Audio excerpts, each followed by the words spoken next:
Qu'est-ce que la pénibilité ? La loi du 20 janvier 2014 portant sur la réforme des retraites a donné naissance au compte personnel de prévention de la pénibilité, le C3P. Il concerne les salariés ayant été exposés au-delà de certains seuils et pour une durée déterminée à au moins un des facteurs de pénibilité. Le C3P est constitué de points dont le nombre varie en fonction de l'exposition subie par le salarié tout au long de sa carrière et qui seront à terme convertibles en heures de formation, en aménagement du temps de travail ou en départ anticipé à la retraite.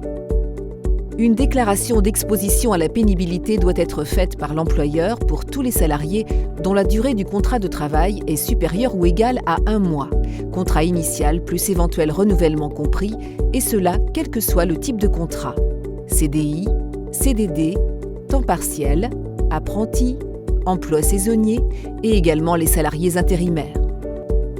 Que doit faire l'entreprise utilisatrice ? L'élaboration du diagnostic pénibilité est à la charge de l'entreprise utilisatrice. Elle doit lister les postes exposés à des seuils limites et des périodes minimales d'exposition selon certains facteurs de pénibilité. Pour l'année 2015, ces facteurs sont au nombre de 4. Le travail hyperbare, le travail de nuit, le travail en équipe alternante, les gestes répétitifs. Prenons un exemple. Il faut qu'un poste de travail fasse répéter à une personne à minima 30 fois le même geste par minute pour qu'il soit considéré comme répétitif. Ensuite, on regarde pendant combien d'heures se passent ces répétitions.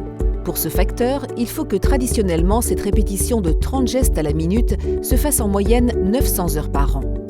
Il y a donc 2 aspects à prendre en compte, le seuil et la période d'exposition. L'entreprise utilisatrice doit apprécier l'exposition à la pénibilité du poste par rapport aux conditions de travail habituelles moyennes sur l'année.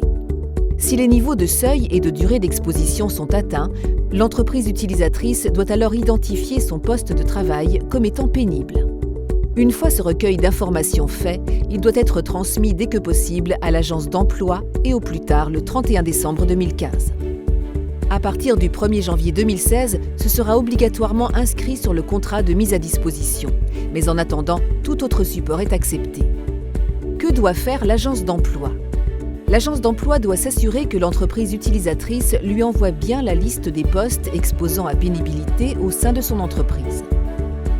En tant qu'employeur juridique de l'intérimaire, l'agence d'emploi doit également déclarer au CARSAT-CNAV, de façon informatique au travers de la DADS-DSN, l'exposition subie par ce dernier au cours de missions supérieures à 1 mois.